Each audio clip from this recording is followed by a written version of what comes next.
We have such a responsibility that comes with being the innkeepers of history and keeping the Stonewall Inn legacy alive. And if not us, who is going to carry on that mission to make sure that that fight that started here actually continues? We have to continue that legacy. I don't need to tell you what I want, 'cause it's not you, and I mean that from the heart. You're like EXO, EXO, and I'm like hell no, hell no. I'm a car crash in the dark. Once I hit 100, I'ma break you in the heart. You're like EXO, EXO, and I'm like hell no, hell no, no. The Stonewall Inn Gives Back initiative is the official and only nonprofit of the Stonewall Inn. We call it SIGB for short. And it really focuses on these spaces, faces, and places that need it the most. We had purchased the bar and we wanted to give back. We just didn't want to be owners of the Stonewall Inn. We wanted to keep the legacy going. And creating SIGB was a way of going about that. We bought Stonewall in 2006. We started having events, and we'd invite different community groups to come in and do fundraisers. In 2017, we wanted to formalize SIGB to make sure we could give back in even a greater capacity.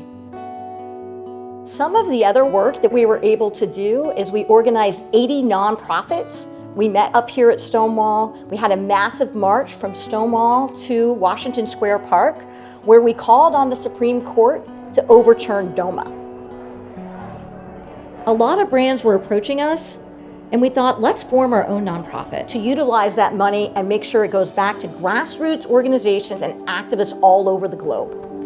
I grew up in Spanish Harlem, where it was expected of kids like myself to adhere to the cishet norm. I knew that I was a woman from a very early age. I just didn't have the language to express what it was that I was feeling.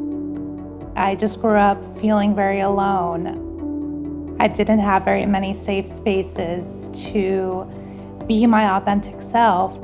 I met Stacy and we discussed having a position on the Stonewall Inn Gives Back initiative board, and I was voted on as one of the members, and that's how it all started. We review certain criteria and we have a very extensive application process, and we vote on nonprofit organizations that have applied to SIGB for funds.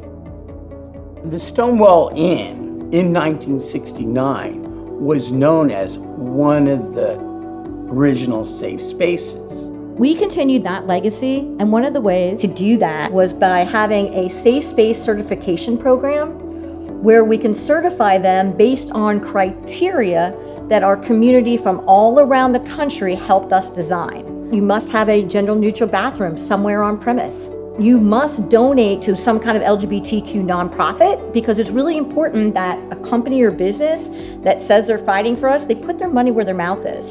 And you cannot donate to anti-LGBTQ legislators.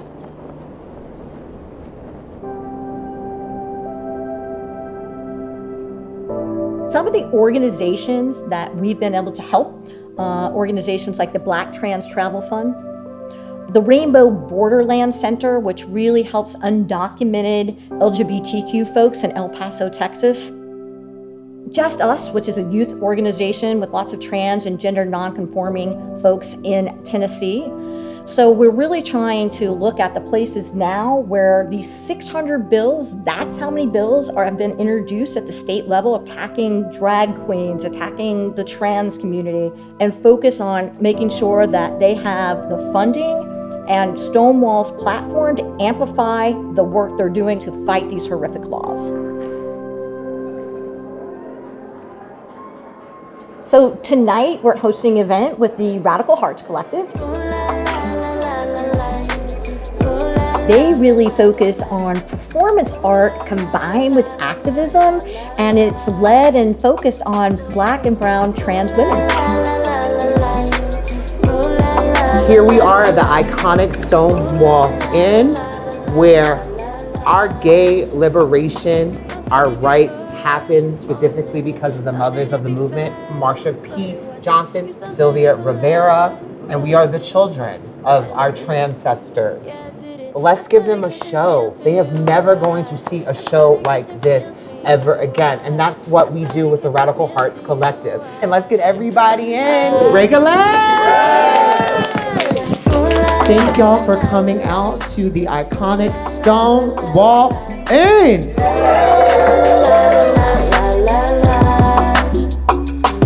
Here at the Stonewall Inn, this is where the battle started out front on Christopher Street in 1969. Our nonprofit is here to make sure, the Stonewall Inn Gives Back initiative, that we amplify marginalized voices and make sure that we're giving back to the community.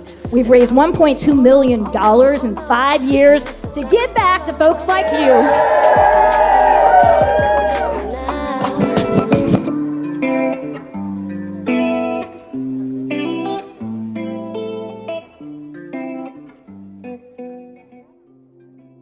I believe in helping and giving back. That's my passion in life. I guess it's when I was in high school and the football player would call me a fairy or a queer. I felt like I wasn't worthy, and that hurts. I want to fight back for those people that put me down back then. I felt like there was something wrong with me because I liked guys. And for me to be able to be on a platform higher than any of those people that put me down in my youth, to speak out, to help.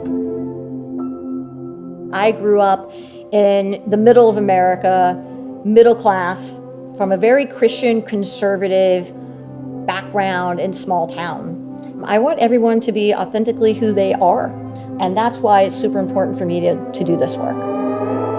There's so much violence out there, especially for trans folks, and misunderstandings about who we are as people, that I really hope that we continue to create safer spaces for our LGBTQ community. The fight that started here has gone global. And to me, Stonewall means strength in numbers. Every rock we put on that stone wall, we become stronger, stronger, and stronger.